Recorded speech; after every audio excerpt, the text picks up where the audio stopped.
Hello, everybody, and welcome to episode 2 of Sex Work with the Butterfly Princess, Steph Marie and Amy Taylor.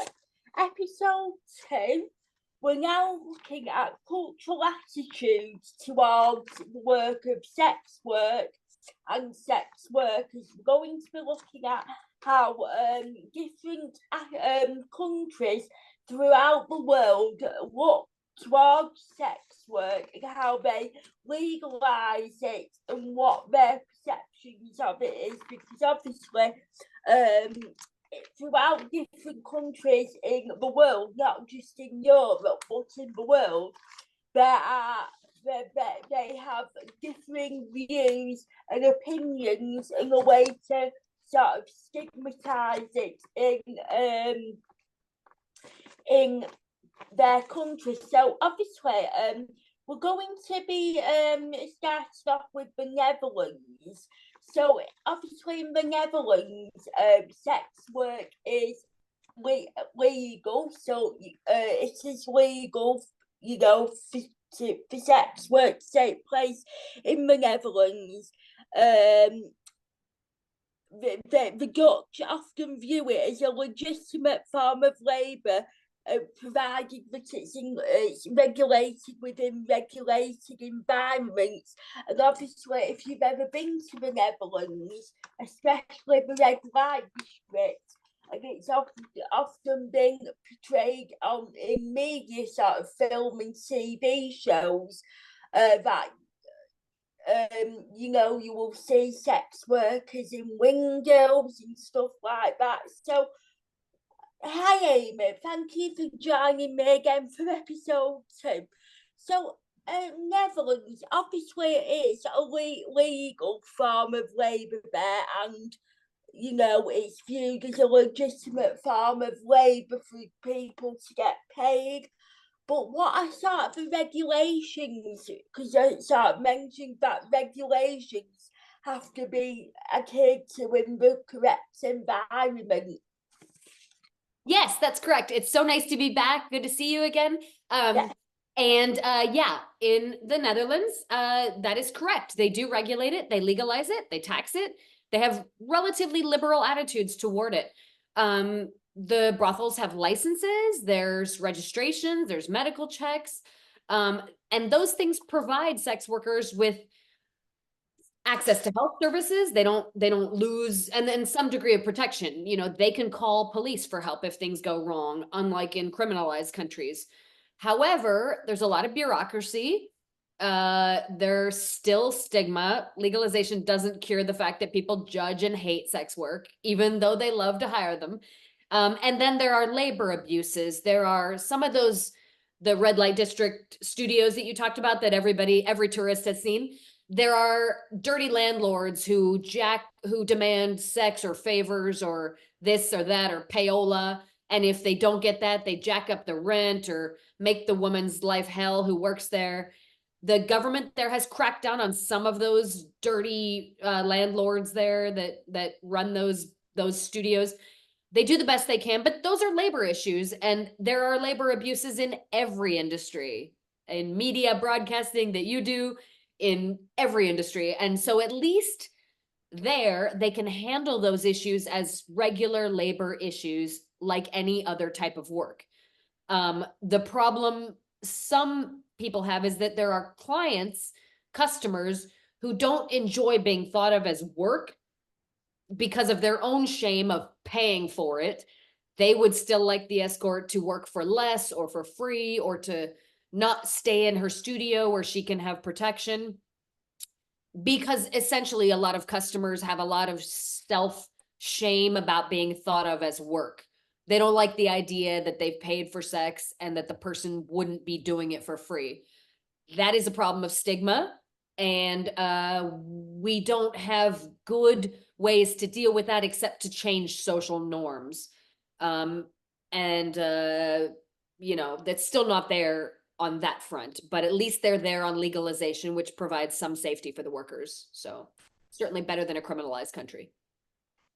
Also, in Germany, but also this is a country that also takes a pragmatic approach, recognising the work of sex work and sex work as legal labour, like the Netherlands. But some sort of the regulation that they introduced was they introduced the Prostitution Act in 2002, and this allows the work of sex workers to be legalised, and it also entitles sex workers to social benefits, health insurance, and legal rights. Yeah, so that's been, for the most part, great. The people who hate it still complain that there is what they call trafficking. Now, most of the trafficking is just immigrants moving to Germany to work in sex work to make more money than they can make elsewhere. There are some traffickers who are abusive, making women work more than they want, or taking too much of their money, or otherwise controlling them. Those things happen. Again, those are labor issues. The government handles them case by case, and they're bad for sure. But most of the hysteria in Germany about largely Eastern European women or Asian or from elsewhere in the world working there, it's simply immigrant women who are there to make money. Is it the world's best job? Yeah, no, sure. They'd probably rather be doctors, or I don't know, maybe not. Maybe they're happy. I don't know any of them, but this is a space in which they can work in the clubs in Germany. And again, while it's not problem free, it is certainly better than criminalized countries because of what you said, that 2002 act allowed them to get social benefits, health insurance. I mean, in criminalized countries like America, if you tell your insurance that you're a sex worker, you will not be able to get health care at all. You will lose your housing. You'll get evicted. I mean, criminalized is way worse, but Germany has some distance to go to make it better. And I hope they do. I really hope they do. And we're now moving along to the region of Scandinavia, so like Sweden, Norway, them sort of places. So again, Sweden views, they have another view, but they view sex work and sex workers through a feminist lens, focusing on gender equality and the notion that their work inherently exploits women. Now, the way in which they regulate the work of sex workers is they adopt something called the Nordic model.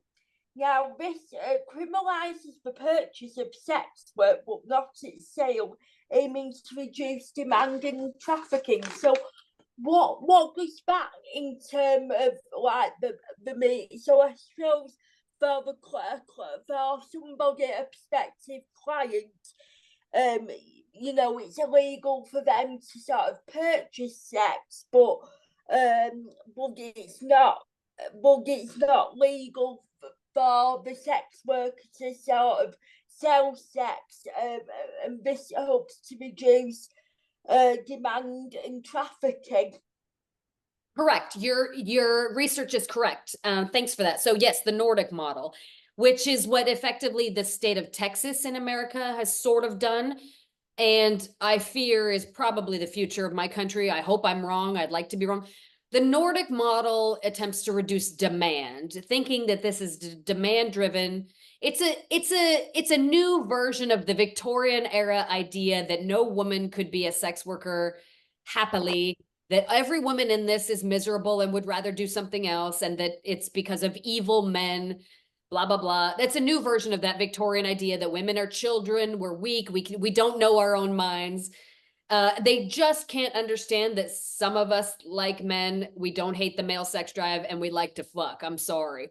Not willy-nilly, safely. I've never had an STD. I don't fuck anybody I don't want to. Nobody's ever forced me to fuck for money. I fuck who I want, when I want, and why I want. And yeah, if they're generous, that's great, but it's never forced me to do anything I wouldn't have done anyway, because I liked them. So this Nordic model believes that I don't know my own mind, that it's only male demand that made me. And it's a view of women as weak and children, and it's the same thing. It's a new tack. it's expanding everywhere in the world.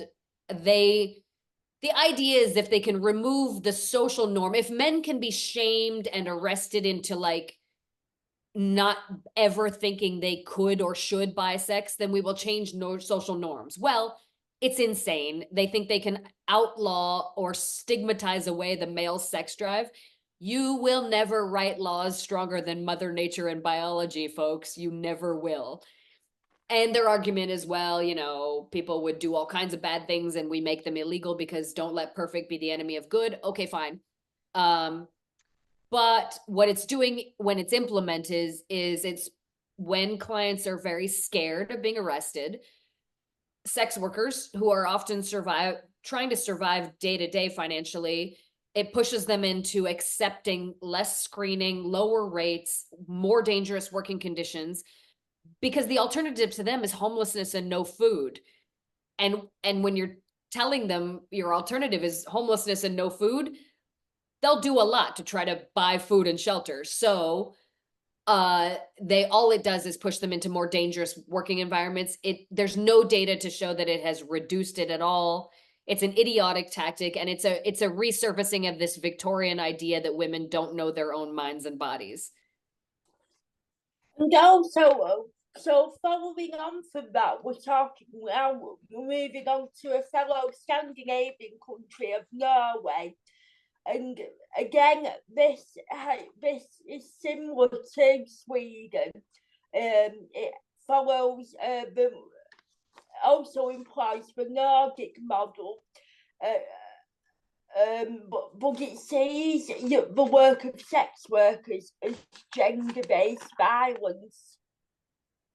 Yeah, it's the same as we talked about there. The Scandinavian, it's a very feminist world with women having much more equity, equality, income, power, and that's all great. But like we talked about earlier, that feminists hate us as much as the religious conservatives do. This model is in their attempt to somehow legislate away the male sex drive, which is insane. They're putting us in more danger, and it's not working at all. But this is what they're trying now. So now we're moving on to a different continent now, and this is the continent of Asia. So we're going to look at the countries of Thailand and Japan. We'll start first with Thailand. Now, again, Thailand has a very complex relationship with the work of sex workers, and this is both widespread and stigmatized. It's technically illegal. Sex work is technically illegal in Japan, in Thailand, but it's often unofficially regulated, and law enforcement can be inconsistent and sometimes corrupt. That's correct. Your research is correct. So, Thailand is famous for sex tourism in the Patpong night market in Bangkok and elsewhere in Phuket, and yet they don't have legal rights. And so there's a lot of payola and favors. The go-go bar owners, which are often expats, they're not Thai. The cops that have their hand in the cookie jar, money-wise and sex-wise. And so there's still exploitation. However, it is still a lot of times the most money a young woman from a poor family can make. So it's done. There are very few legal protections, but there's a lot of corrupt sort of organized crime protections. It's a real mess. I don't know why they don't just legalize or decriminalize it, because it's certainly already there in mass. You can see it everywhere you go if you visit. But they, I guess, haven't made a plan, and so they've just kind of left it this Wild West unregulated system, and that's what it is there. And Japan, now this country has a more conservative view of sex work with traditional values, and this in turn influences public opinion. Although various forms of the work of sex workers and sex work is legal and regulated, there are other areas that remain illegal, but there are some grey areas in the law that creates inconsistent enforcement. You're correct. They also, like Thailand, have just simply not been willing to address the reality that it exists. And so there is no legal framework. There are very few people even talking about how to make it better. And yet there are a lot of lonely Japanese paying for companionship. Ironically, there's a lot of women in Japan paying for male companionship at these bars. Some sex is happening, but it's not outright sold. It's largely companionship.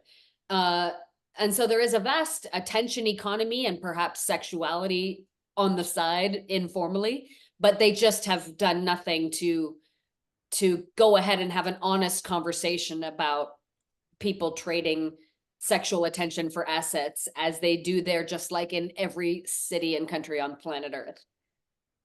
Moving on to the Americas now. So firstly about the USA, the United States. Obviously we know that America is a very deeply religious country, and as a result, it has a very diverse and conflicting view of the work of sex work and sex workers, and its influences by moral, religious, and feminist perspectives. Yeah. So yeah, the US is a deeply religious, I think it's the largest religious country. I could be wrong about that. Don't at me, internet. I might be wrong. But yeah, so there's a couple counties in Nevada where it is legal, regulated. They're brothels. You can go. Those are like heavily regulated. The prices are quite high because it's all above board and taxed and medical exams. Some people really like that. They don't have to worry about the fear of being arrested or the medical issue because those places are above board. The data shows they've not had any diseases, and there are brothel owners who are pretty abusive. I had some contact with one who's deceased now, Dennis Hoff. He was very famous, and he was a real piece of shit.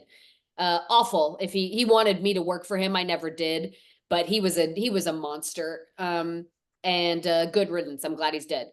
But that system, the psychological data shows that the brothel workers there have much better much better mental health and self-esteem outcomes than do workers in a criminalized environment. So while brothels aren't perfect, there's labor issues just like any other job. They are far better than the criminalized environment that exists in most of America. We have passed a law a few years ago called SESTA FOSTA, which took away the websites where we communicated to stay safe, to screen clients, to share information about how to stay alive. They made all of that illegal, and there are thousands of sex workers who have died as a result, and America doesn't care. We experience more violence, more exploitation. Pimps are having a heyday in America now because of SESTA FOSTA, because women can't stay safe online. They've gone back, especially the most vulnerable and the youngest, have gone back to the old-fashioned pimp environment, and that's terrible. And can't get access to legal resources or banking or proper housing. It's an absolute nightmare in America, and there are advocacy groups trying to do good work, but meanwhile there's a vast religious right who just wants sex workers dead.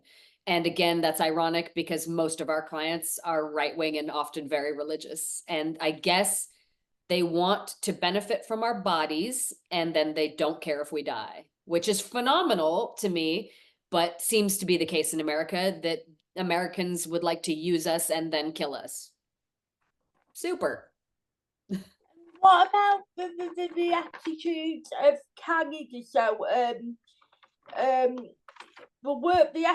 Canadians' attitudes towards sex work and sex workers are evolving with increasing regulations of sex workers' rights. Yeah, they're much better. Our upstairs neighbors are much better than us in America. Massage parlors and brothel type of environments are basically legal. It depends on the details. But there is a lot of recognition of their rights, and they have it better. And in return for that, America has been stopping them at the border where they can't even come here once America knows that they're sex workers, which is insane. But there is some bad news on the horizon that a lot of a lot of the crazies in Canada who are sex phobic and who infantilize women and think that we don't know our own bodies and minds are pushing for this Nordic model that we talked about. It is gaining traction. And I fear that in the effort to infantilize and control women, that they will go that direction too. And I hope that I am wrong, but we will see.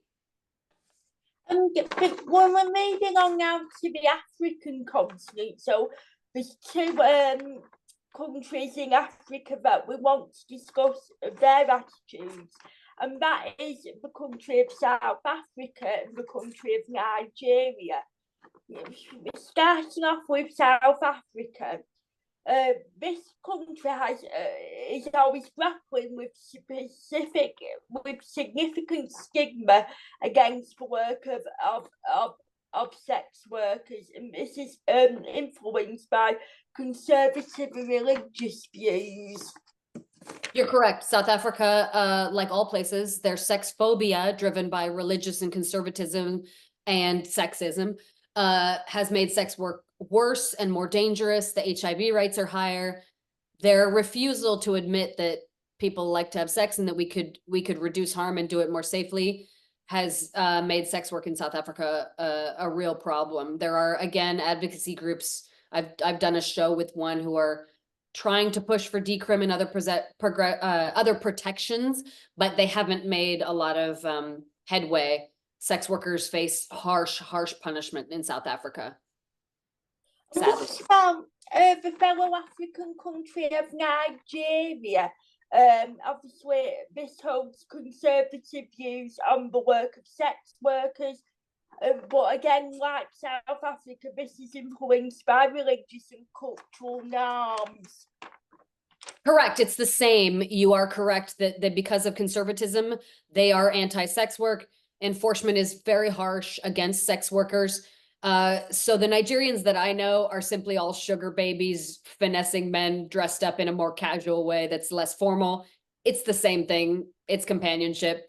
But I find it ironic because Nigeria is fairly traditional with men protecting and providing, and women being, you know, men open their wallets for everything and women don't, in the same way as you see in sort of Dubai, that men are traditional that way. So it's ironic to me that men who like to provide would be anti-sex work when it's the same thing. But such be that as it may, the social stigma against it being outright sex work is profound and widespread there. So Nigeria, much like most of Africa, does not look kindly on sex work at all. Yeah. Well, thank you, Amy, for giving us that cultural tour of like the different attitudes towards sex work in the different countries. That concludes episode 2, ladies and gentlemen. Next up, we will be looking at episode 3, and we'll be looking at health concerns and safety concerns, and also harm reduction strategies. So I hope you can join us for that. Thank you.